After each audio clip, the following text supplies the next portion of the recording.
right, here we go again. This week, number 90 through 81. It's brought to you by Michigan Record Club. Yes, feel free to go on to and YouTube the site Michigan Record Club. See Bill Young. You too can have one of these awesomely cool shirts. 4 different colors, all the different sizes. Well worth it. I have over 1,000 subs. I can do commercials, right? Pretty sure. Okay, so let's begin. Number 90. These are the albums. Not the greatest albums in the world, but what I love to listen to, that I would grab, that I would play for you if you came over. I go, gosh darn it, sit down here. Let me play this for you. I love this album. That's what I would do. So number 90. Iggy and the Stooges, Raw Power.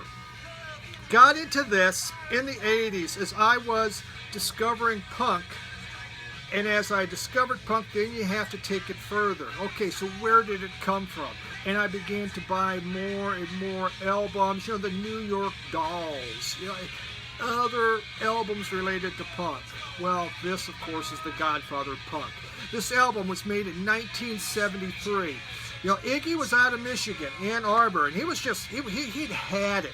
He'd been with Elektra. His first 2 albums, they tanked. Elektra didn't know what the hell to do with them, so he left. He went to London, hooked up with David Bowie and David Bowie's record label, Main Man, or his management company. He had sacked the band, and they brought in on guitar James Williamson. And James Williamson, this man could make, shall we say, he could create sheets of metallic fuzz. He was that good. They brought back in the Ashton brothers. Ron now was on guitar, and Scotty, of course, on drums. And they produced my favorite Stooges album. I mean, you could say this album's like an ammunition dump that just exploded. It's that loud, it's that raucous, it's just primal. His writing had really matured, and so this album was taking him to a better place. It starts out with Search and Destroy, which really just kind of just exploded out of the gate, and it just introduced us to James Williamson and what he could do. And I mean, just feedback, raw guitar sounds. The guitar solos were incredible. There was Gimme Danger, and Gimme Danger, it was a little quieter, but it started kind of slow and quiet, and then just built into intensity. And you could just hear Iggy's voices and guitars begin to howl over the twangy guitars. It got louder and louder. Another great song was Penetration.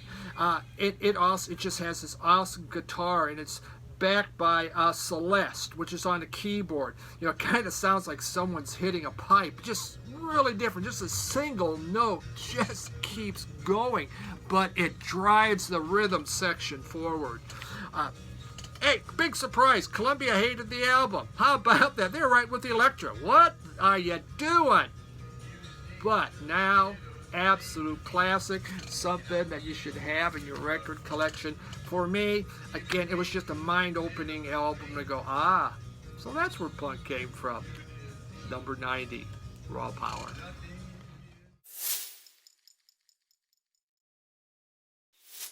Number 89 is from 1989. Lyle Lovett and his large band. I didn't like country music. I really had no country music, no interest in any of it. And growing up, there was tons of it around in Nebraska. And then I read a Rolling Stone article about Lyle Lovett and this album, and it totally intrigued me. I bought it, and I was hooked. It was amazing.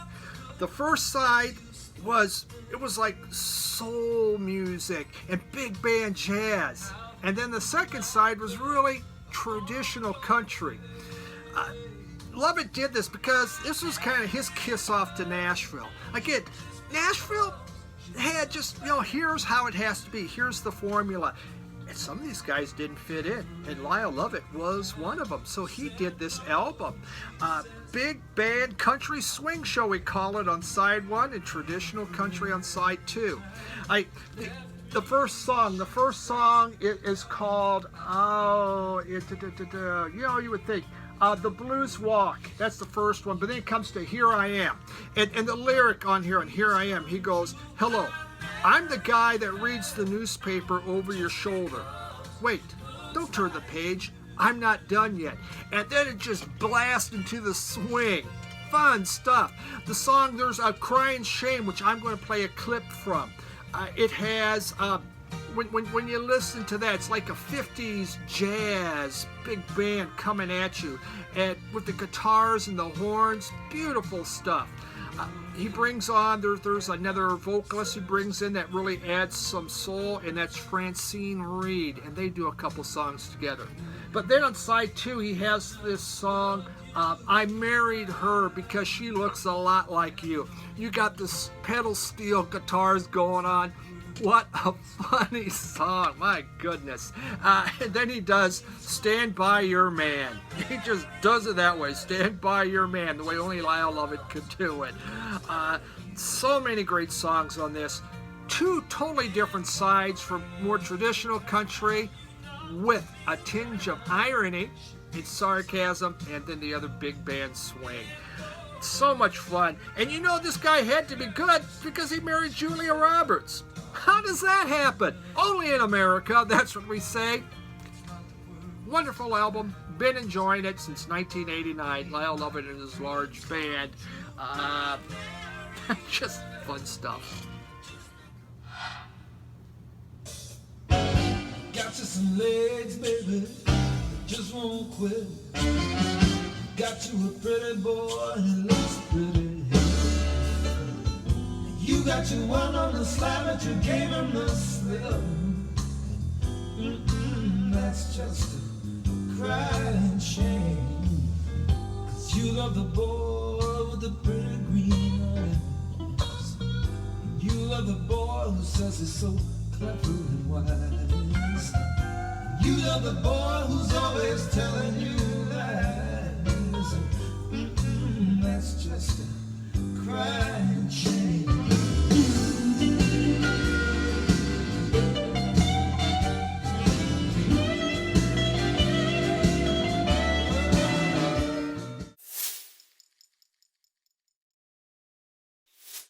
Number 88, Moby from 1999 play. I'd been listening to Moby for a while, been picking up his CDs, been hearing him evolve and do different things. And then this came out, and I was really unprepared on how catchy this was. It stayed in my car CD player. It played it over and over. It was the electronic music for the masses, shall we say, and corporate America ate this sucker up. You think about all the commercials that use songs from Moby's play on. The guy had to make $1 billion. It was amazing. It was just because it was so catchy. But he used so many types of genres, and that is really what captured me. You know, it starts out with the song Honey. And Honey just has this pure gospel feel to it. And there's a sample he uses from the blues belter Bessie Jones, and it just soars. And then there's Find My Baby. And Find My Baby has this blues. It sounds like something that R.L. Burnside would do. There's the song Why Does My Heart Feel So Bad? In there he uses, it's a gospel choir, the Shining Light Gospel Choir. There's also tracks like Porcelain. In Porcelain, it builds with these tinkling pianos that just grabs your attention and brings you along for a ride. And then enter these warped string samples. And then his voice, it's quiet and very understated. Amazing stuff. There is the quietness of the song Rushing, again with soft vocals and more tinkling guitars and strings, and then it comes up to this crescendo. There's quiet moments on here, like guitar and string and piano. It's so relaxing. That's the beauty of this album. There's this gospel, but then there's blues, and then there's quiet, introspective songs. There's some with singing, some are instrumental. Marvelous album. Never got tired of it. One of my all-time favorite Moby's albums. Number 88, Moby Play.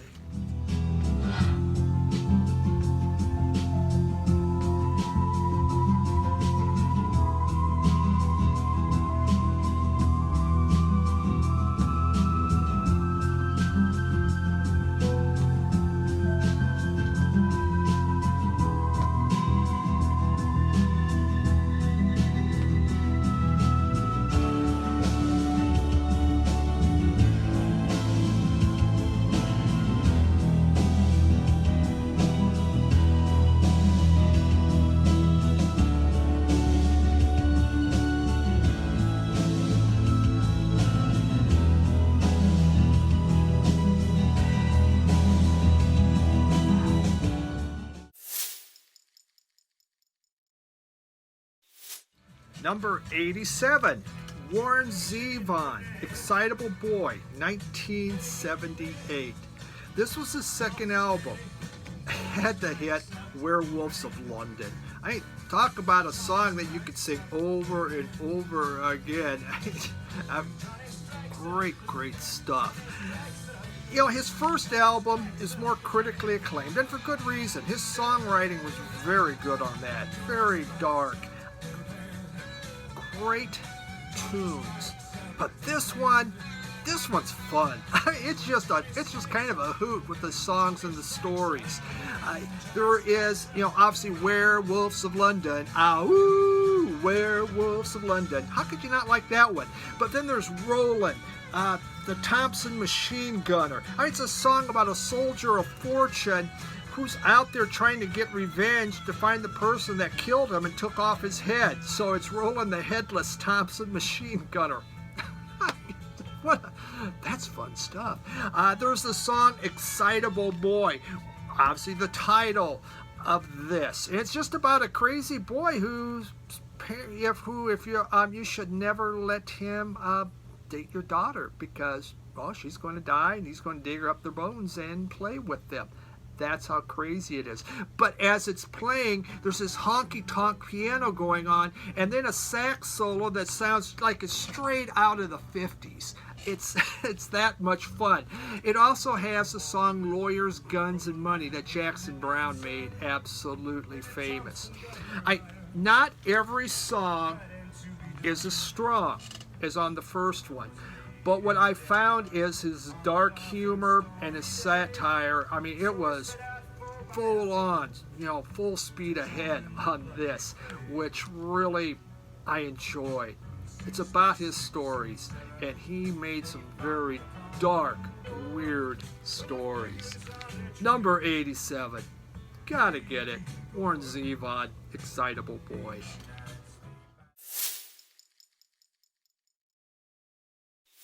Number 86, Grace Jones, Nightclubbing.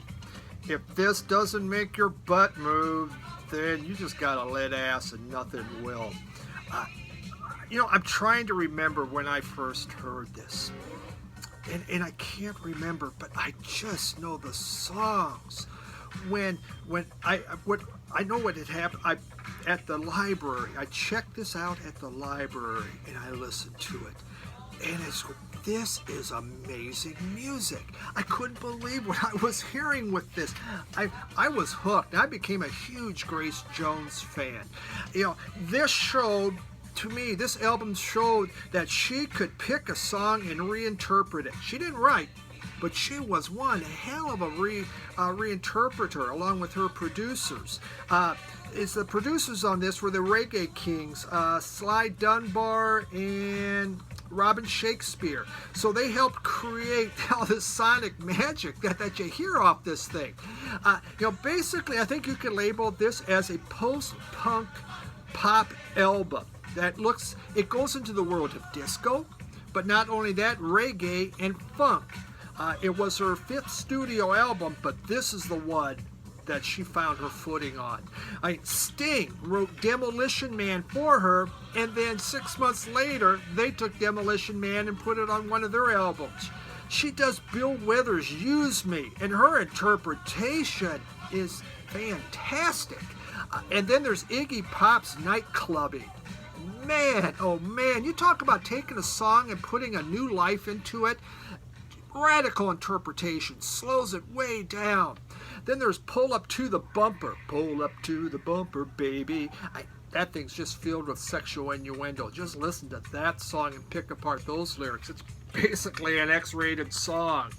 Nightclubbing. It's a song. It's dark. And it's just filled with these sound effects. These spacey sound effects are coming out.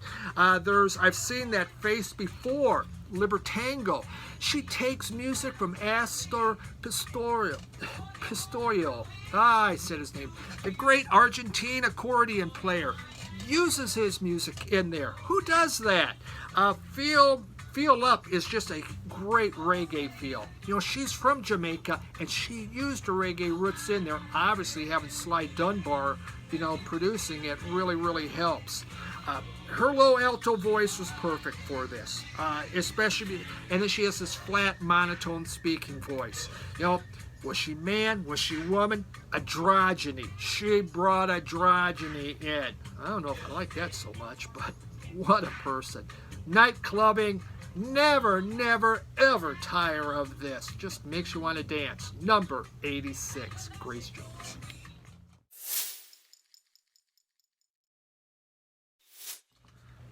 Number 85, The Decemberists.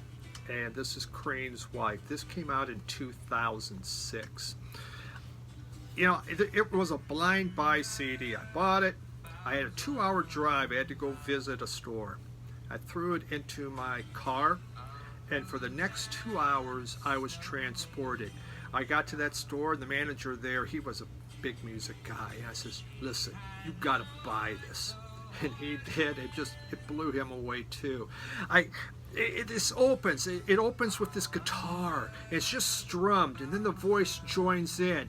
And after the first verse, suddenly the drums and the bass kick in, and it starts to build, and then the vocals, they start to soar. It's the music. It's called The Crane's Wife, and it just sent chills down my spine.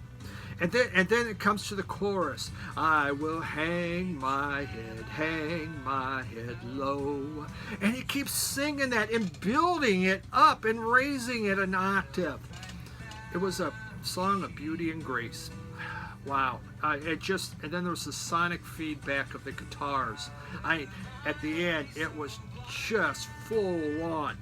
This is, some could say prog, I guess. It's all over the place with music, from country, and then the songs. The choices. Crane's Wife is a Japanese folktale. There's a song called When the War Came. It's about the siege of Leningrad in World War II. Who makes a song about that? The Shankill Butchers. The Shankill Butchers were a group, Ulster volunteer force running around Ireland killing women and children. There's one about the Civil War, Old Valencia. It's about a guy he's out on the battlefield, and subliminally he's communicating with his wife and basically saying, I love you. I'm probably going to die. Bring my bones home. It's that kind of stuff. It is so fascinating. The songs that they make and the choices. By far the best Decemberists album, in my opinion. Never have tired of it because each song is special. Each song is a different kind of story. When the War Came is a song. I talked about Leningrad. It's like a Zeppelin song going on. That's how hard it is. But then that Shankill Butchers, about the killing of kids, it's like a lullaby. It's like singing this to your kid. Beware of the Shankill Butchers. That's what it is. Hey, beware, they're out there. The boogeyman's coming. Fun album.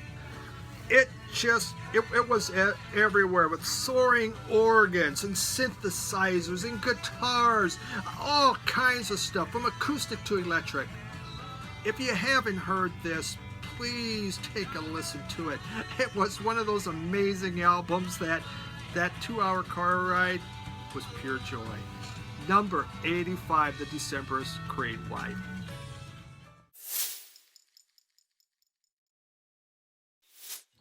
Number 84, William Tyler, Modern Country. This came out in 2016. This is an album telling stories without lyrics. He lets the music do the storytelling. I'm pretty sure I read an article about this that got me interested into it. And so I ordered it, and I put it on, and I was transported. It was like taking a journey, shall we say, down a country road, and around each curve you see something new, something comes in front of you that goes, isn't that interesting? And it's just a song that demands you to listen, and to listen what's going on. Joining him on this was from Wilco, Glenn Koch, I believe is how you would say his last name, but he joined him on here. You have pedal steel guitars or synthesizers going on. The songs, they kind of merge from folk to more Americana. And again, just with these different instrumentations happening, it's like a warm summer breeze, and this album is really, really relaxing. One of them, I'm going to play a sample, is called Kingdom of Jones. In the Kingdom of Jones, they put the mic up close to Tyler, and you could hear him, going up and down on the strings and the frets. You hear that intimacy of what he's doing on his guitar as it just kind of keeps building. And the Kingdom of Jones is about this county in the Civil War down in the South that says, hey, we're succeeding from the Confederacy, and then they had to fight, because obviously the Confederacy think, well, hey man, you're in our territory. There's the song it's called The Great Unwind, and that came from a George Packard book called The Unwinding. And he takes some other songs from here, from different books that he's read, and puts them on here, and it just becomes this joyful journey. And it's really what it is. It's a journey. It's a peaceful journey. It's called it's called Modern Country, and that's exactly what it is. You're out there. There's the country feel and vibe going on, but it's done a whole different way. So relaxing and beautiful music. You really can't go wrong. William Tyler, Modern Country, number 84.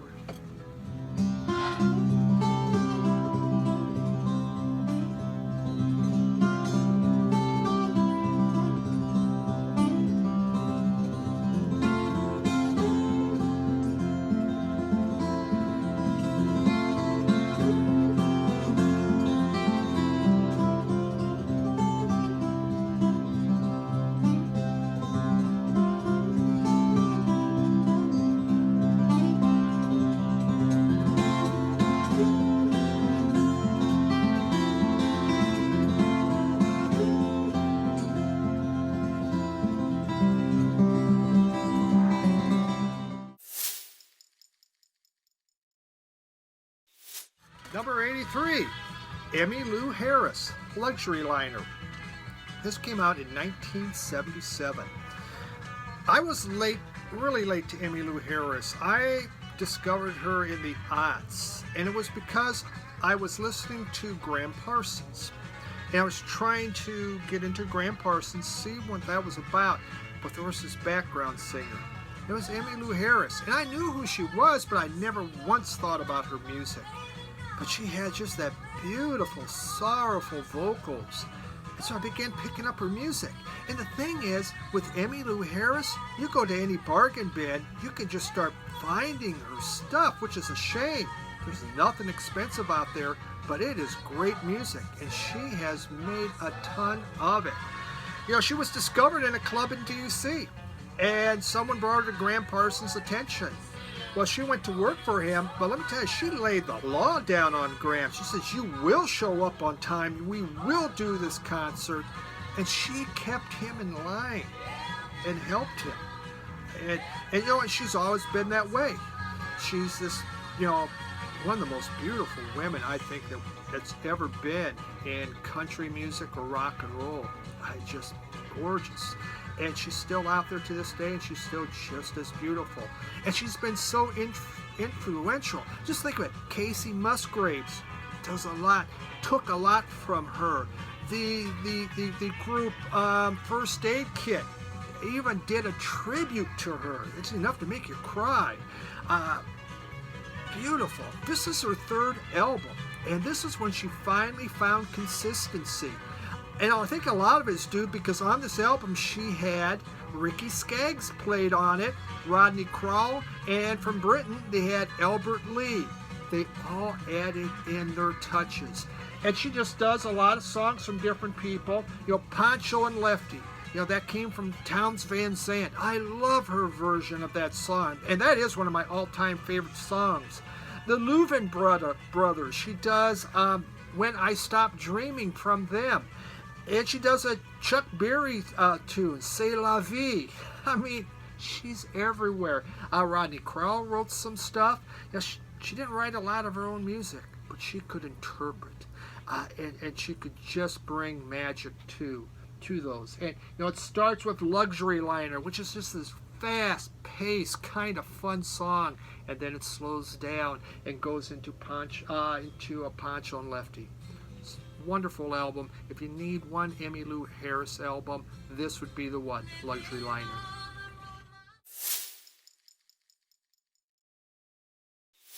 Number 82, Van Morrison, Moondance. Heresy, you say? Heresy, number 82?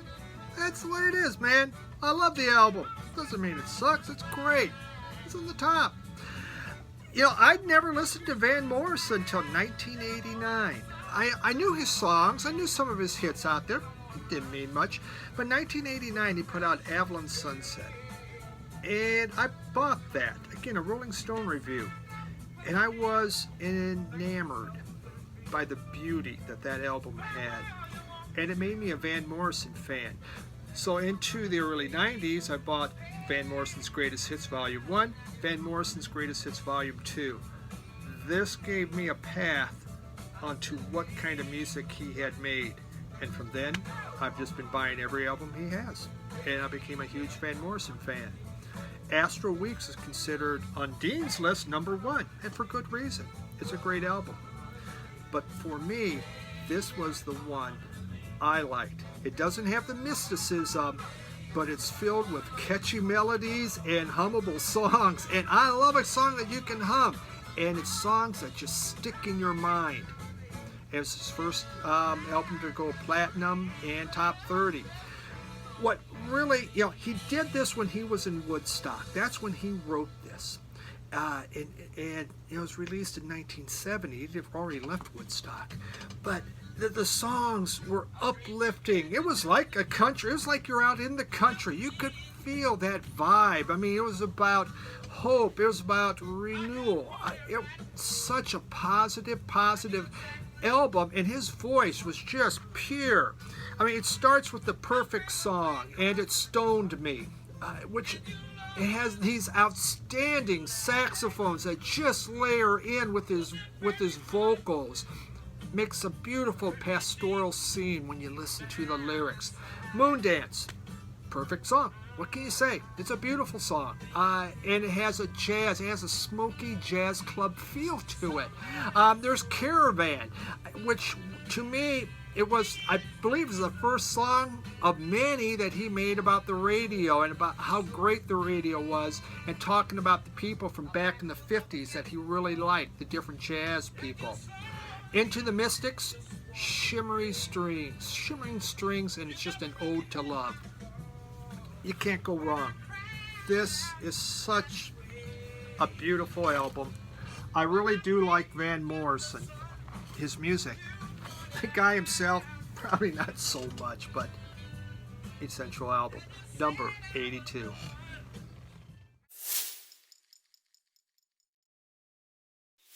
Number 81. The soundtrack to the good, the bad, and the ugly. Ennio Morricone's masterpiece. This movie came out in 1967. I was too young. I was only 8. I couldn't see it in the theater. but it was played on TV when you only had 3 channels every single year, and I never missed it. It took a movie that was okay, it was good, but you added this soundtrack and it became great. I mean, just the opening. Wah, wah. Amazing. At the end, when they go to this graveyard and they're trying to find this treasure, and this graveyard's in a circle, and so the guy who plays the ugly, he's running around. It starts kind of slow, and as he picks up speed, the music picks up speed till finally crescendos, and he finds the grave he's looking for. And then there's the final shootout. It's just the music just makes that shootout, and I'm going to play that for you as a sample on here. But you can just see their eyes, and the camera goes in, just their eyes looking at each other. But it was the music. So many movies are made, changed from good to great because of a soundtrack, and this was a soundtrack that did it. It's just one of my all-time favorite soundtracks that has ever been made. The good, the bad, the ugly. I've never tired it. I never will tire of it. It's how could you not love it? The best. Number 81 in Ennio Morricone's The Good, the Bad, and the Ugly.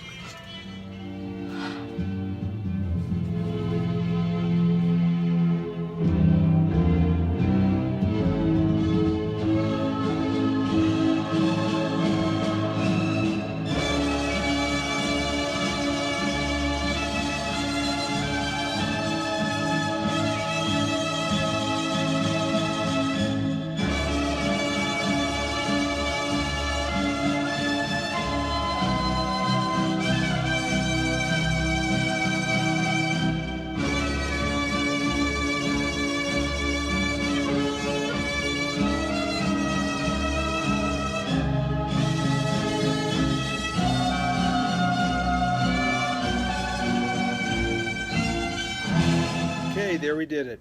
We went through number 90 through 81. Thank you for sitting with me and listening to what I have. This has been a lot of fun, and I'm really having a great time doing this. So now we've got to start working on the next one, from number 80 down to 71.